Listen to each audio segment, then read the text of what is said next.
afternoon, everyone, and thank you for turning out for the Society for the Study of Labour History's annual lecture. I'm very pleased to introduce today's speaker, Kevin Morgan.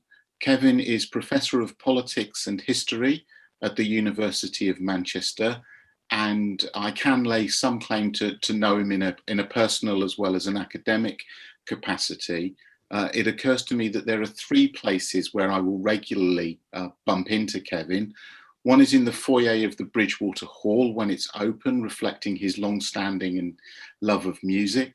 The other place is the Working Class Movement Library in Salford, where he can often be found poring over old copies of the Daily Worker and various other publications from the early days of Communist Party history.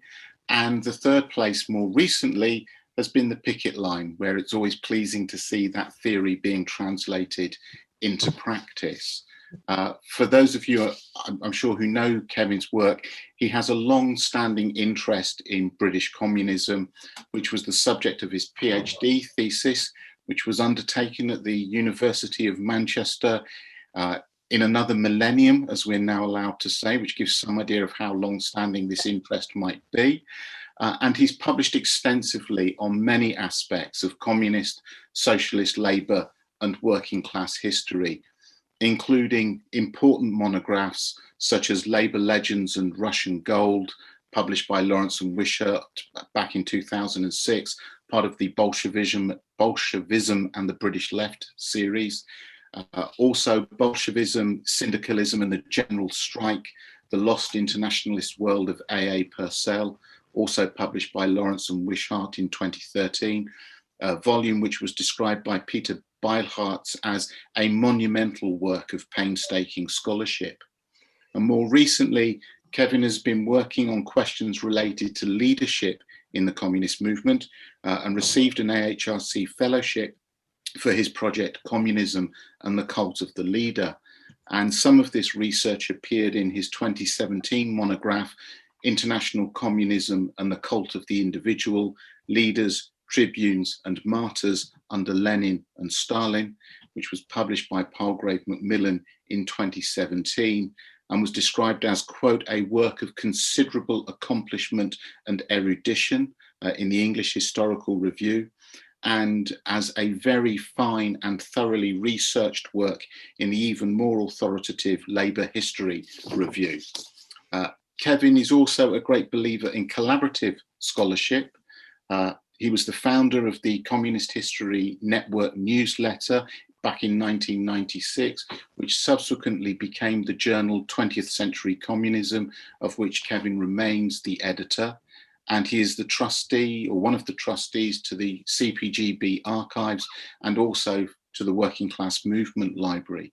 So I'm very, very pleased indeed that Kevin has agreed to give the Society for the Study of Labour History's annual lecture, and the subject on which he will be speaking is the Communist Party Congress as a syndrome of political ideas. Thank you, Kevin. Well, thank you very much for inviting me, and thanks. Oh, yeah, I am unmuted. Thanks to Mike for that wonderful intro. Thank you, Mike. What I'm going to do is, if I can go into share screen, I'm going to talk along some slides I have here, so that hopefully that will give it a bit more visual interest. And yeah, the Communist Party Congress as a syndrome of political ideals. As you'll see in a moment, that's a phrase that I took from Lewis Minkin in his book on the Labour Party Conference. And by Communist Party Congress, I'm going to be talking basically about the Communist Party Congress in this country, and I'm going to be focusing on the period of the Comintern until the years of the Second World War. But I'm beginning, as you can perhaps see, in Berlin. And with this scene in Berlin in the early 1950s, for a glimpse into the Bolshevik stoicism, in my view, of the CPGB General Secretary, Harry Pollitt. I'm cheating slightly because that shows the third Congress of the GDR's ruling Socialist Unity Party in 1950. And I'm actually interested in the next Congress in 1954, but that was the only image I could find, and it's the same hall, and I think it probably looks very similar. As you can see from the picture, after years of regimentation, socialism was ushering in a new era of spontaneity and free expression in the socialist east of Germany. Pollitt, in 1954 at least, was among their attending for the CPGB and reporting back in the party weekly World News. Pollitt, he has this sort of effusive introduction to his report on the Congress, which I think we can see as being sort of partly tongue-in-cheek in a way that I think had become quite characteristic for Pollitt by this time. So he describes how the thousands of delegates and visitors were all in their places as dead on 9 o'clock the proceedings began. The various commissions were then elected and straight down to business. Comrade Peake called upon Comrade Walter Ulbricht to make the report on behalf of the Central Committee. And then Pollitt continues, it took 6 hours, but time passed very quickly because of the absorbing and constructive character of the report. And I think we can probably all think of our favorite and most charismatic orator, and even then we'd probably quail a bit at the thought of 6 hours. Pollitt, one should perhaps say, he'd never really liked Germans in general. He was a youthful devotee of the Germanophobic Robert Blatchford, and through the years of anti-fascism and the Second World War, he'd really come to like Germans less than ever. I mean, sometimes you can find quite overt references to this in his personal correspondence and sometimes more publicly. He didn't like Comrade Ulbricht, certainly, because nobody really liked Comrade Ulbricht. And we assume that he didn't like Comrade Peake, Wilhelm Peake, because in the Comintern archives, there's a document in which Pollitt inadvertently refers to him as Comrade Prick, and of which there have been quite a few at different times. It's true. Pollitt had also been there in 1935, when Peake himself had been delivering a report at the Comintern 7th World Congress, which the French communist Marcel Cachin again described as dreary and long, and said, why couldn't Peake have circulated it in writing and stuck to the essential points and kept to an hour and a half? There were certainly compensations to being a leader of the Communist Party. I'm not sure that sitting for 6 hours in a country you didn't particularly like, listen to a person you didn't particularly like, in a language you didn't understand, orate at you. And I suppose there's another lecture to be given at some point by somebody on Pollitt's Germanophobia, because it is quite interesting as a theme in its own right.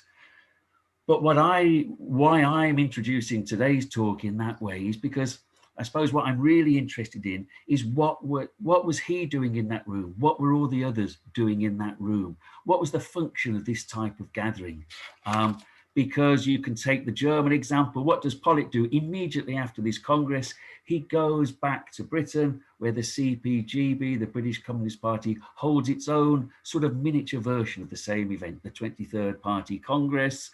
And you can, the staging of it, it's on a smaller scale, obviously, but you can recognize it as coming out of the same sort of family of parties, I suppose. For the CPGB, as in Germany, as for really every legally functioning communist party, the Congress was a formidable logistical undertaking proportionate to the size and resources of that party. It would consume the time and energies of sometimes quite large numbers of party members, but at the same time, without any real clear political results that one can identify at all. So it raises the question of what role did this play, and why was it given this emphasis in the political culture and the calendar, I suppose, of communist parties. I've said, I'll come back to this during the course of the talk, that you can't really identify any key, with a very few exceptions, key decisions that come out of the congresses of the British Communist Party. And maybe this is one reason why historians of the CPGB have never really bothered very much about the Congress as an institution. And I must confess that is also true of me. The way I came to think about it was only that for a French journal, they were doing a special issue on the centenary of the Congrès de Tours when the PCF was established in 1920. And they said, we're thinking about the role of the Congress. And I then began to think about it, as I never, as Mike said, I've been thinking about subjects to do with Communist Party history for quite a long time, but never really thought about that aspect before. So it doesn't really crop up in the literature on the CPGB. And there's a clear contrast with perhaps the Labour Party, where you have got this really classic text by Lewis Minkin on the Labour Party conference. And that's where I borrowed my title, A Syndrome of Political Ideals. And if you think about the comparison between the Communist Party and the Labour Party, the contrast becomes very clear. I mean, there's a contrast, I suppose, between the more, the very report-like character of that's a typical Labour Party report. They all look much the same, actually, in that period on the right, and the more sort of agitational character of the CPGB's report from its 14th Congress in 1937 on the left. That's an issue I'll come back to. But you just think for a moment on the history of the Labour Party, and some of the differences are immediately obvious. Who could write a history of the Labour Party without perhaps thinking of, it could be Lansbury versus Bevan in 1935, or I should say Bevan versus Lansbury in 1935, that famous encounter. It could be, an Iron Bevan not wanting to go naked into the conference table, or it could be Gaitskell who's going to fight again for the party he loves. You can think of all number of Labour Party conferences which have been sort of key flashpoints, and that you could hardly write the history of the Labour Party in the 20th century without referring to them. And I don't think that is true of the CPGB. And in fact, you just look at some of the standard party histories, they don't usually make much of these congresses. So I was thinking, as I say, for this issue that I was doing for the French journal, and strangely, I got to reflecting on Walter Bagehot and his book on the English Constitution, and the distinction he draws between the dignified and efficient parts of that Constitution. And as Mike said, I've been working on the cult of the individual. In other words, you start to be thinking about symbols and rituals in the making of communist identities. And reading things like, there's an American anthropologist, David Kurtzer, who's written on all sorts of things, but including studies like a very good book on the Italian Communist Party and the political culture of the Italian Communist Party, with that interest in symbols and rituals from his anthropological perspective. And that's also there, I should say, in Lewis Minkin. So Minkin presents the Labour Party conference as a sort of collective forum, as a court of decision, one that involves intricate practices of representation and political bargaining. The outcomes often matter, like that one in 1945. I hadn't chosen it for that reason, but for example, the debate and discussion of the issue of nationalisation mattered at that conference in 1945. But Minkin doesn't just approach the conference for those outcomes and for the issues decided there and the divisions which they exposed.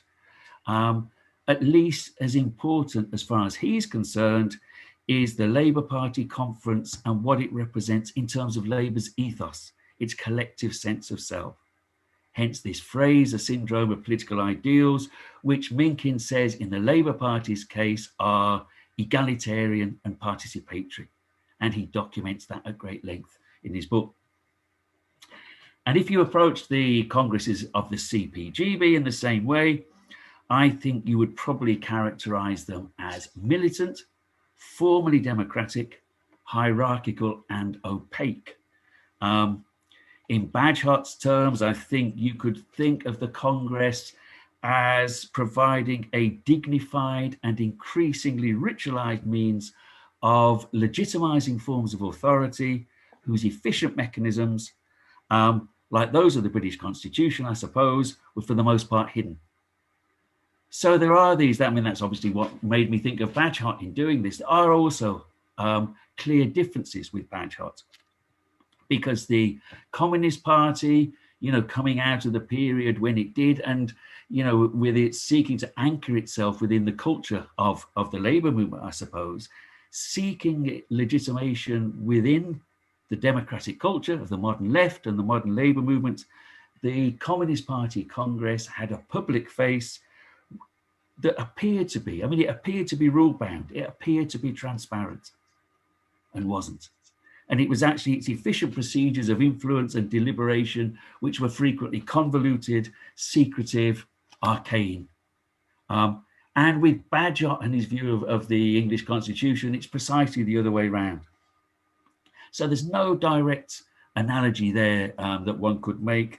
But at the same time, what I'm going to try to do in the sort of outline that follows is to use that same distinction of dignified and efficient, or rather the other way around. I'll begin with the efficient, dignified and efficient, in trying to understand how the CPGB Congress functioned as a key symbolic focal point, but without ever, for the most part, exercising any real authority, except to a degree when called upon to do so by higher party bodies.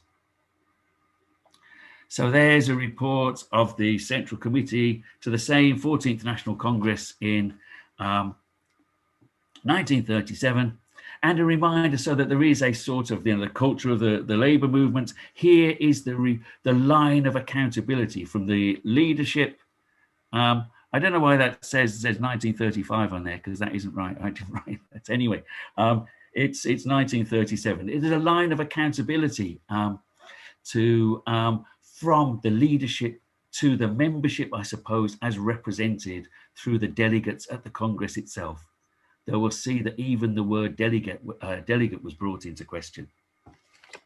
But there's the Congress, therefore, I mean, it functioned as the party's highest body. And, you know, and I suppose we can think of those, those congresses, which in other contexts, think of the congresses of the Soviet Communist Party, which do exercise those sort of functions of the highest body in a way, the way that Khrushchev would use the party congress in 1956, for example. So it does formally have that role. I should probably say one or two things just about nomenclature, because I'll come back to those. Congress is, you talk about it in a Soviet context. We don't really use Congress so often in relation to political parties in this country, certainly. And there is, within the sort of world of communism, there are these notions, both of the party conference and the party congress, that have similar but not identical functions, which I'll just say a word or two about, because I'm going to come back to that in one particular specific context a bit later on.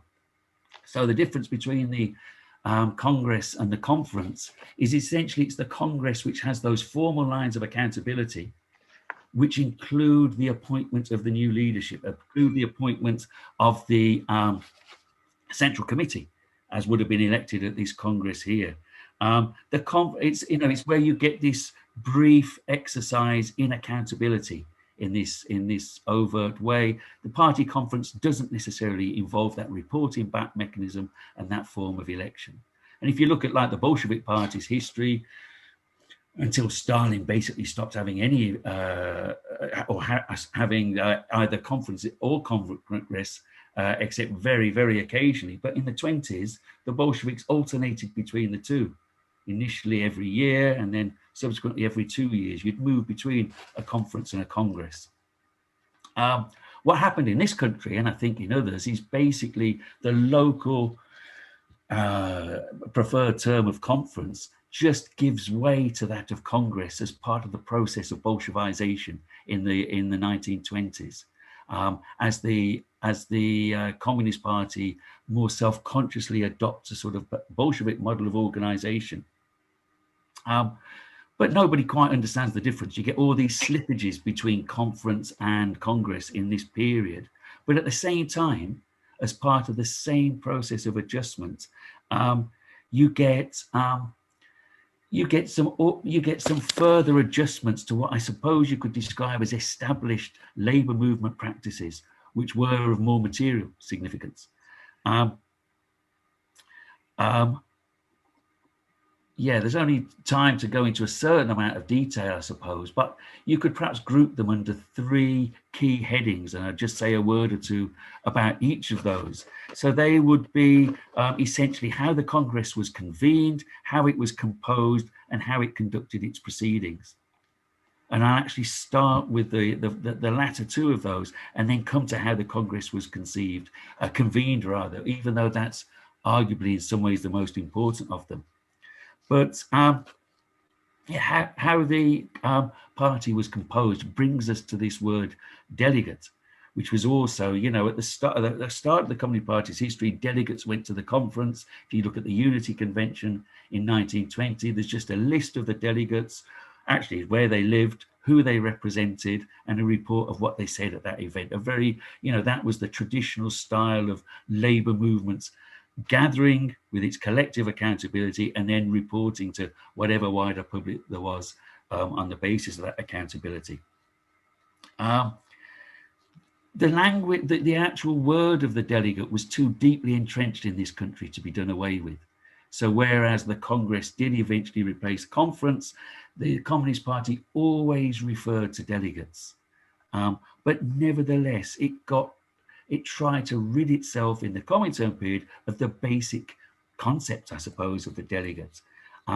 There's a famous Bolshevizing report on organization that Pollitt, Dutt, and Harry Inkpin produced in 1922, which the Communist Party adopts.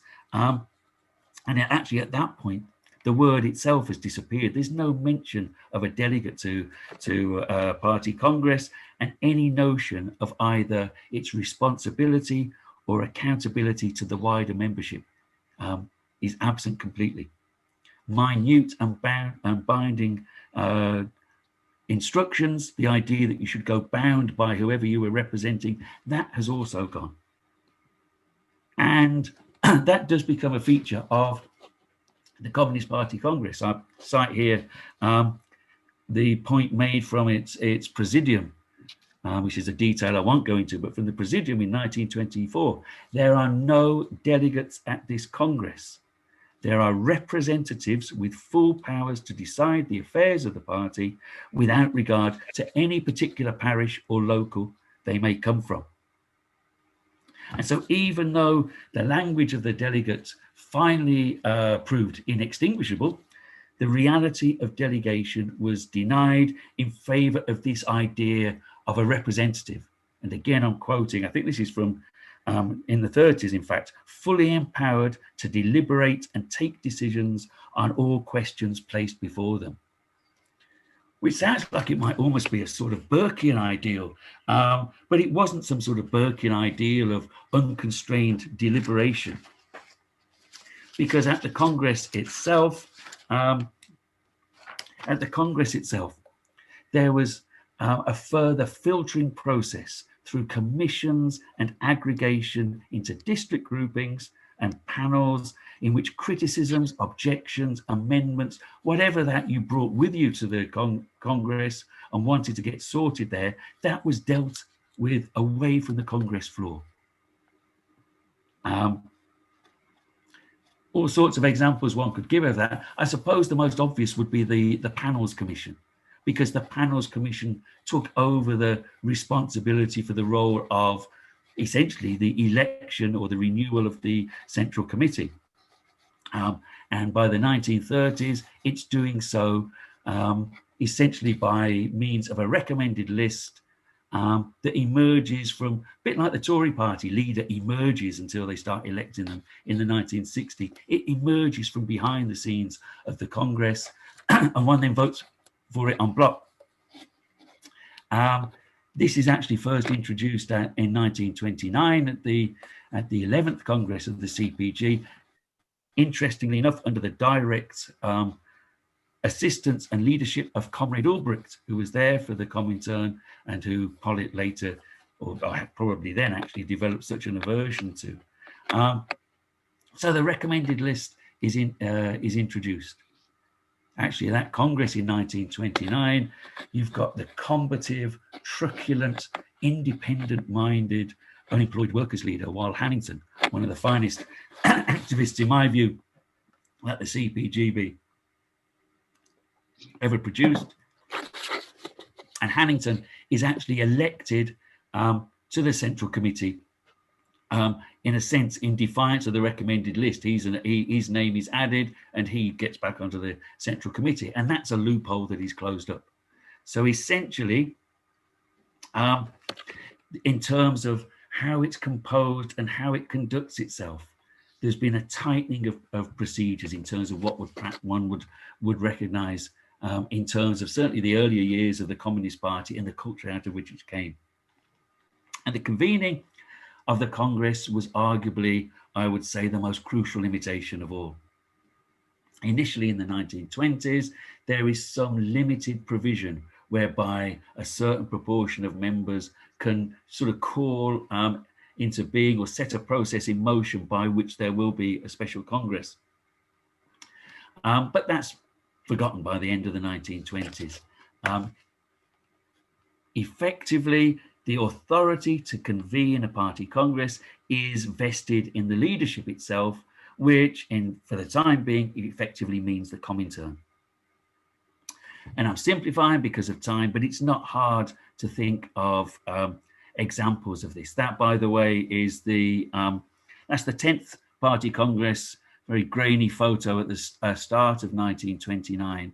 And when I come to the dignified parts of the Party Congress a bit later, I'll be talking about the attempt to sort of make over the spaces that you temporarily occupy in the spirit of the party that you represent. And you can see the attempt to do that a bit with the banners and the image of Lenin there by the platform.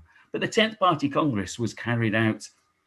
It was the Comintern that had the 6th Congress of the Comintern in 1928. There was a move towards a more sectarian line, I suppose you could say, a line of independent leadership. The CPGB wasn't moving nearly fast enough, and more importantly, at that Congress in January 29, I think it was, the leadership remained essentially unchanged. The society of they're scathingly referred to as a sort of society of good friends. They all look after each other and they all seem to remain there more or less semi-permanently. And so, most unusually, a second Congress is convened that same year, only 10 months later. And that's the one that Ulbricht oversees, because it's meant to set about a clean sweep of the party leadership, and it effects that. So you can have a Congress if you need to, almost like an emergency Congress, let's put that right. But here's another example, the other way around, the start of the war. Here's a Congress that actually never takes place, but you can see they were ready for it.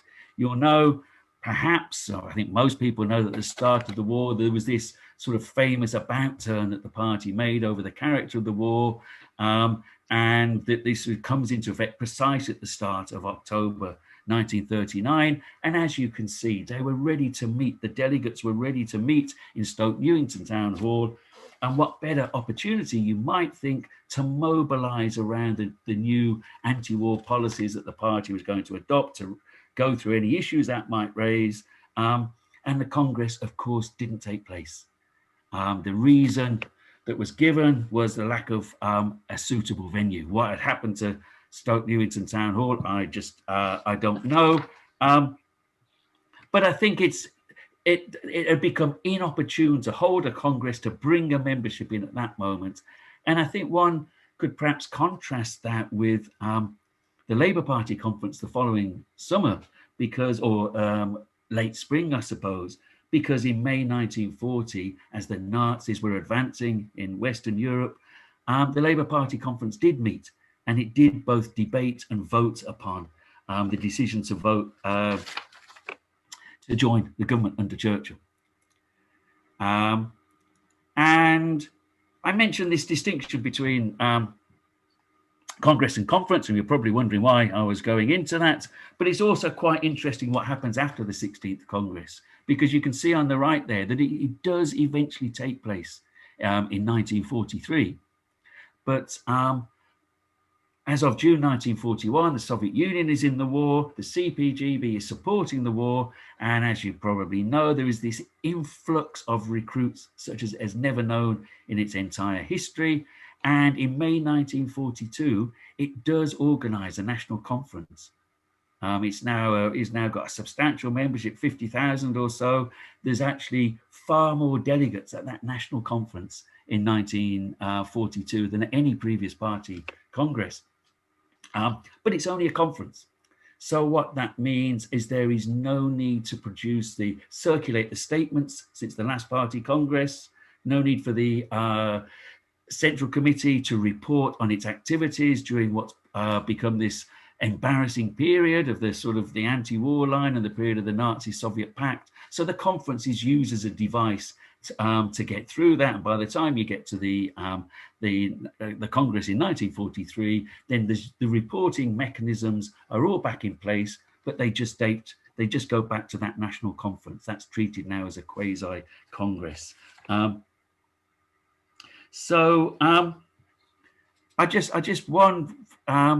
I suppose one final example one could give of how in a sense, the Congress had increasingly, it wasn't a place that, it wasn't something you held to decide things. That wasn't its role at all.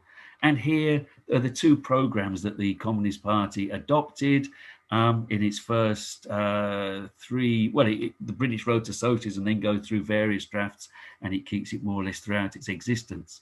But you can see the one on the left, for Soviet Britain, that's adopted in 1935. And whatever the processes of the 13th Congress in 1935, that is the process by which one does have to adopt a program of that type. Look at the one on the right, British Road to Socialism, program adopted by the Executive Committee. Even R. Palm Dutt, who we would obviously think of as one of the foremost of party loyalists, said it might reasonably have been considered to merit a full prior discussion and special Congress. But it doesn't have one. And so if you were writing in terms of the key developments in terms of the policy and strategy of the British Communist Party, obviously, as people have, the Congresses figure far less in this than perhaps, again, I just use the comparison with the Labour Party, when we're thinking of the Hastings Resolution of the early 30s, or those different debates I mentioned. The conference has a greater role in that aspect of Labour Party politics than ever the Congress did in terms of the British Communist Party. So I come then, why by the late 1930s, they were hoping to hold these congresses every year, and there was a sort of a regular rhythm of party congresses that continued really throughout the party's existence. So coming to the more dignified role it might have played, why was that? Why does this become such an important part of the party calendar? I'm returning to Harry Pollitt again, and there he is depicted at the time of the Comintern Seventh World Congress with Georgy Dimitrov. But I'm actually going to quote Pollitt from the same year, but it's from that the CPGB's 13th Congress, the one that adopts for Soviet Britain, which is held in Pollitt's native Manchester in February of that year.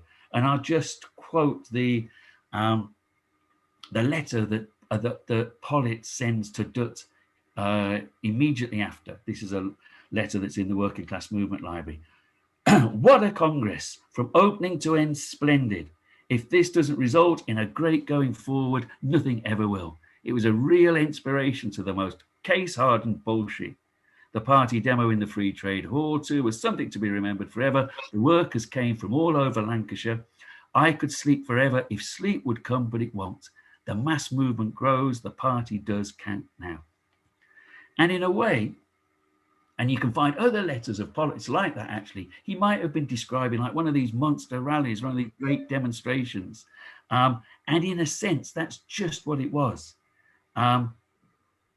Kurtzer, who I mentioned, the anthropologist, he, in his book on rituals and politics, he writes of how a sense of common identity and purpose is developed through participation in mass meetings and rallies. And especially maybe, Kurtzer writes about Italy. But especially in a country like Britain, where communists were thinly spread, there must often have been a sense of, you and not so many others against the world at large. And in my view, this idea you sometimes come across, that communists manage to live in a sort of insulated world of their own contrivance, in my view, that's impossible to reconcile, both with their limited numbers and with the considerable influence and political effectiveness that they exercised. So the communists, I mean, they're scattered in this country. There's never, if there's 50,000 odd during the war, that's as many as there ever are. 1935, you're talking, a few thousand basically. It's only going to 15, 17,000 in the very late 30s. So for these 2 or 3 days, there are these occasions when you sort of draw strength from the fact that all around you are also communists. Everyone you bump into. That's the photo of the Unity Convention with which the party is founded in 1920. Like one of these shots that you sometimes get, all the delegates get together. But you have that sense for 2 or 3 days. This becomes a key moment in the party calendar. Kircher refers to symbolically charged spaces. And of course, the CPGB doesn't have many of these, really any to speak of at its disposal. I suppose you could think of things like Mark's House in London, but not like the bigger parties. But through banners, placards, the work of party artists, you can see the efforts that are made for the making over of these spaces which the party will temporarily appropriate for itself. That Congress that Pollitt was addressing in 1935 in Manchester, there's a note of the organisers regarding what they call the rather sour irony that they have to stick up this portrait of Stalin alongside the frescoed royal arms of the lion and unicorn, and sort of incongruously sat there side by side. And actually at the same Congress, there's a report there by the Liberal journalist Ian Mackay, and he's rather scathing about how often the delegates seem to be leaping to their feet to sing the Internationale. But, this again could be a powerful symbol of the communist internationalism in this, gathering together in numbers, which you might not do so often. In one of the participants in the 1926 Party Congress describes how the high point of the Congress is the appearance of the relationship doesn't always remain that good, but it's a Guomindang, fraternal delegate.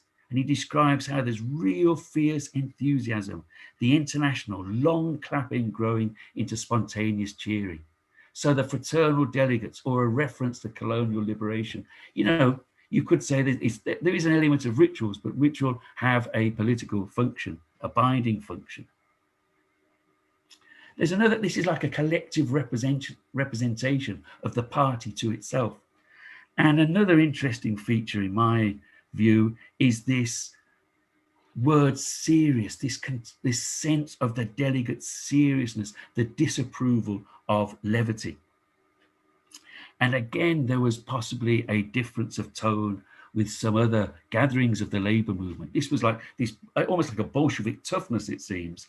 When in 1925, at the height of sort of the left swing of the 20s in the labor movement, when in 1925 there's a Russian fraternal delegation headed by Mikhail Tomsky, attends the TUC, they're interrupted by cheers, frequently by laughter.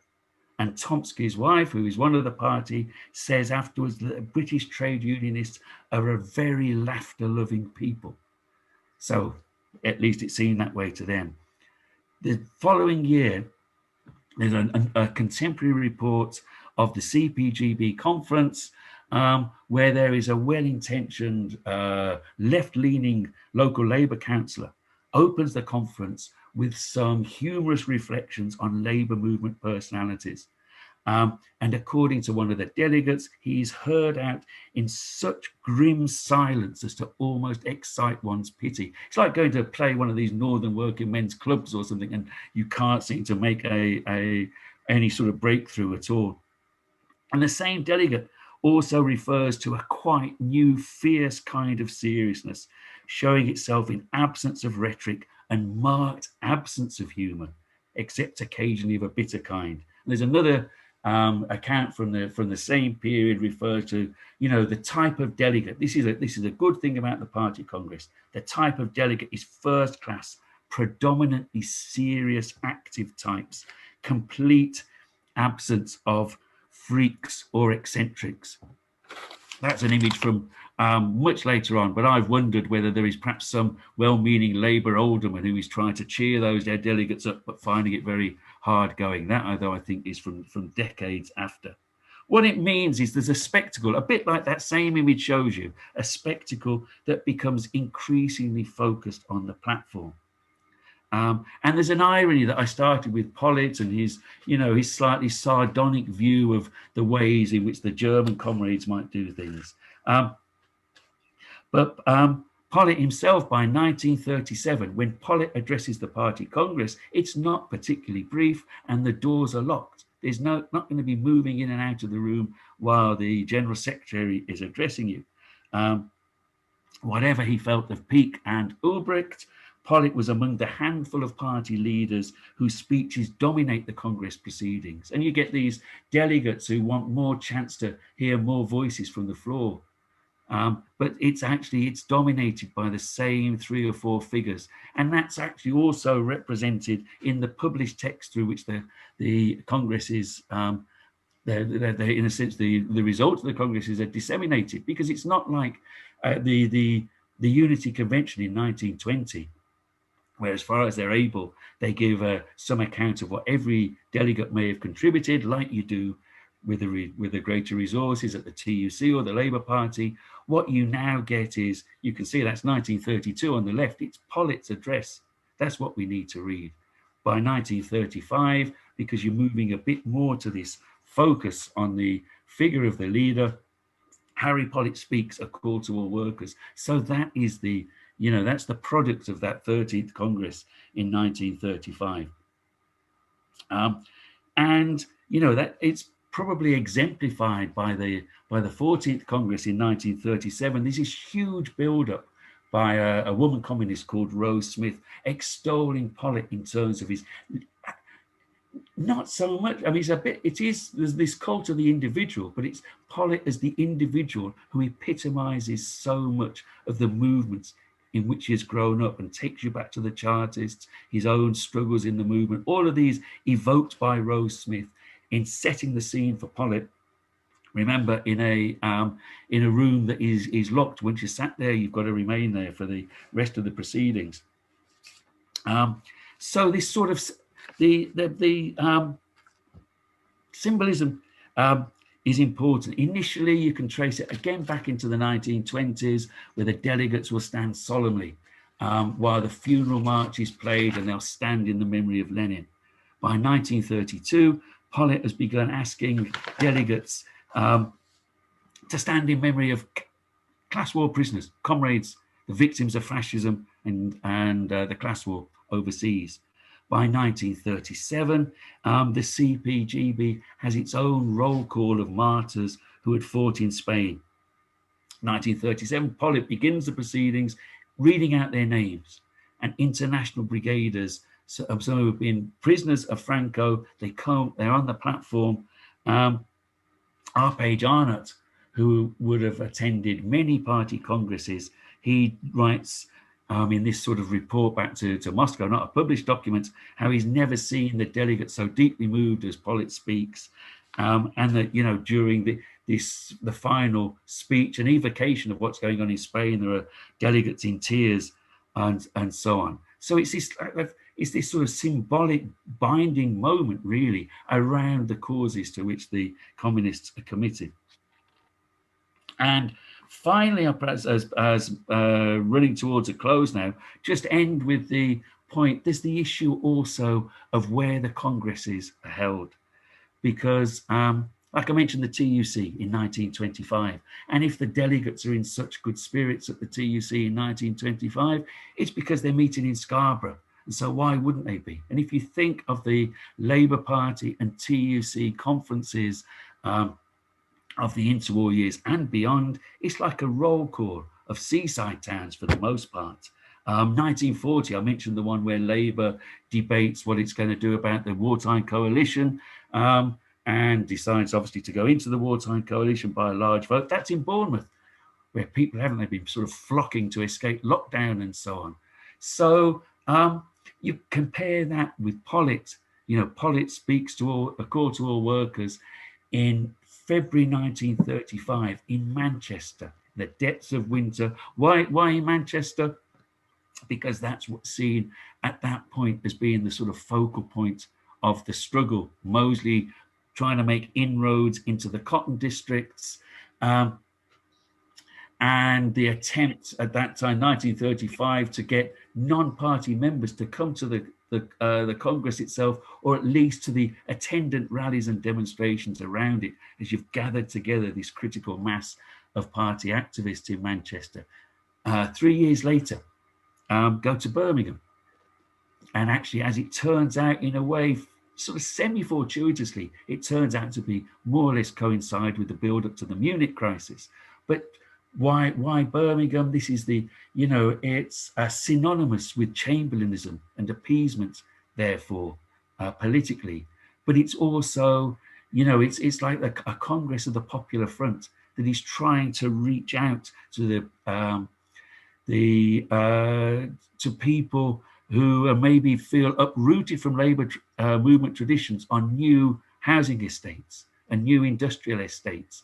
And Pollitt's address is all about that. And that Congress, it's a way of, in a sense, not just holding the Congress itself in Birmingham, but the delegates themselves making some, sort of presence felt within Birmingham to try and, basically a city that was Labour struggled with in the interwar years, to try and do something about that.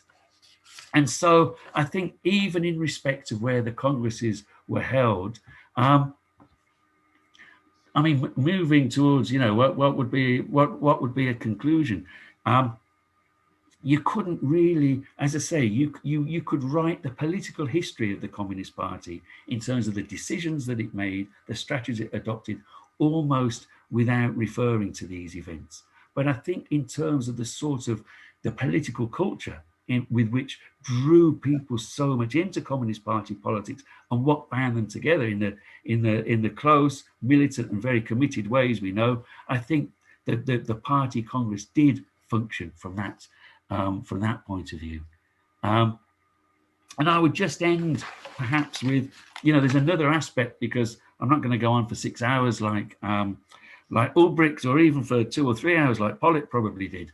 But I would. There's also, I suppose, the crucial paradox that I've not really mentioned is, where are the key congresses taking place that do at least first indicate, the perspectives the communists will be adopting. And of course, they are not the congresses here at all. They're the congresses of the Comintern itself. And there's a debate, not a debate, there is a process by which in the 1920s, the National Party Congress ceases to be the mechanism through which the National Party will itself formulate its views to feed into the Comintern Congress. It's the other way around. So that where the key decisions are really being made at the congresses of the Communist International. And I will just end with a couple of lines from one of the very moving poems that John Cornford wrote. He only lived to be 21, but at the end of his life, died fighting in Spain at the end of 1936. And Cornford writes, "Hear what the Seventh Congress said, if true, if false, is live or dead." And obviously he's referring to the Seventh Congress of the Comintern. In a sense, that's what set the roadmap. That's what defined what communism means in the next phase of struggle, as far as he's concerned. And I don't think you could even imagine that any British communist referring or invoking a British Party Congress in this way. But nevertheless, they did obviously play some role within this political culture I've been trying to evoke. And I'll leave it there. Thank you.